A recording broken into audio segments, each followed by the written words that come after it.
jobs, not cuts. We want jobs, not cuts. We want jobs, not cuts. We want jobs, not cuts.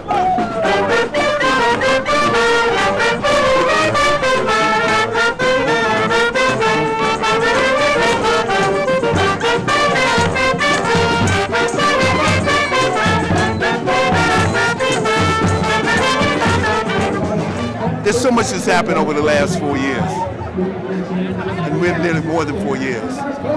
The reaction to what is happening, the mobilization, the election of President Obama. All these things have happened in the last 4 years. But an election was never a movement. It never was a movement or the potential of a movement. It was simply that, an election. Now you begin to see the organization, the embodiment of an organic movement among people who have simply said enough. Once people begin to say enough, then they begin to say, how do we now begin to have our voices really be heard? They understood that it's not going to happen in the State House. It's not going to happen. It's not going to happen in the halls of Congress. It's going to happen with their voices out here. Fannie Lou Hamer came to the Democratic National Convention in 1964. And said she's sick and tired of being sick and tired. She was going to sit down there and be there. So there have been other movements. How do we take from those other movements is key and critical. There are movements against the war in Vietnam with the Free Democratic Party that was organized by members of SNCC and others in 1964. There are other movements. Study those other movements. Yeah. See how those other movements. Each movement, each particular movement, each particular generation has their own contradictions to deal with. It is to find the dialectic approach to deal with those contradictions and come up with solutions for that moment. So you have to study the moment and understand the moment and understand the desperateness of the moment. Not only for people, but our poor planet that we live on right here. We have to understand that, and it's going to take our action. It's always taking our action. It's always taking our actions. But which was the strikes in 1934, and how those strikes forced FDR to come up with some policies of social justice, reluctantly, but he was forced because we made him do it. We got to make us do it. We got to do that. But it has to go further than that. I use the words as my great friend Grace Lee Boggs uses it in Detroit, 96 years old, Grace Lee Boggs. She says, revolution, evolution, transformation. We can't keep out of sight transformation. And that transformation is an embodiment in ourselves, in our mind, in our consciousness. That's what that transformation is. So we have to maintain that and understand that. Well, IVAW is organizing around 3 central points. The first one is to end the wars in Iraq and Afghanistan. Another one is to get returning veterans that help they need. And the third is to bring reparations and try to help the people whose lives we helped destroy overseas. And so I think as far as being in solidarity with the Occupy movement, Iraq Veterans Against the War pretty much has it covered. We need to end these wars. And so that's why we're here. That's why we're a part of Occupy Wall Street. I saw big cafeteria tents set up alongside KRATs, which is basically military kitchens.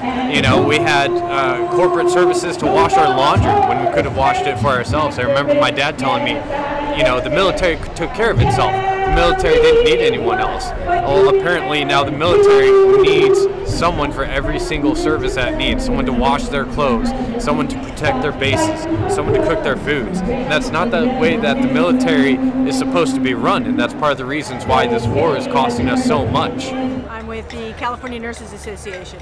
Well, right now, we're seeing firsthand the results of the economic crisis right now, and so we see patients who aren't able to pay for their medications, and patients who need to leave the hospital sooner than they should because they can't afford the co-pays. So we see the results of what's happening with the economic crisis. As soon as you start to make money off of people that are ill, there's a problem with that equation, in my opinion. We work for corporations. If you're involved in healthcare as a nurse, for the most part, if you're in a hospital, you're working for a corporation, and those corporations don't have the same interests as necessarily the patients or as nurses. And as nurses, we are patient advocates. That is first and foremost what we do. And so often we find ourselves pitted against the companies that and the corporations that we work for, advocating for our patients to get the care that they need. Well, I've been out here for the last 4-5 days, you know, pretty much protesting with the folks and trying to see about change out here, because, you know, it's a lot of things going on, you know. Ain't no money really around here. These banks is taking all the money, and they taxing us but not taxing themselves, and it's pretty much really not fair. Like, so pretty much that's what we're fighting for right now. I just got out of jail, did a year, and I'm glad this is out here, you know what I'm saying? It's giving us a chance to try to fight back, you know what I'm saying? So that's all. We're just fighting. It's time for a change, y'all. We're in a crisis here. But when there's a crisis, there are challenges and opportunities. We're here because we're taking up the challenge and the opportunity here. We support something that is happening not only here in Oakland, it's happening in almost 500 cities around the world. It's happening with young people. It's happening in Chile. It's happening in the Middle East. It's happening on Wall Street. It is about the same thing. We have to take back the world. We have to take back this precious planet that ours. And what does it look like? We don't know what it looks like. We know that there are going to be challenges. And there will be challenges. But it has to be a reimagining and a rethinking of what we mean by democracy. It has to be a reimagining and a rethinking of what we mean by work. It has to be a reimagining and a rethinking about what we need by education and what we need, what it means, importantly, what it means to be a human being. What does it mean to be a human being? What does it mean to be a human being in the 21st century? That's what we're talking about. That's what we have to be. That is what we mean. But it's not simply a revolution. It has to be a revolution, an evolution, and transformation.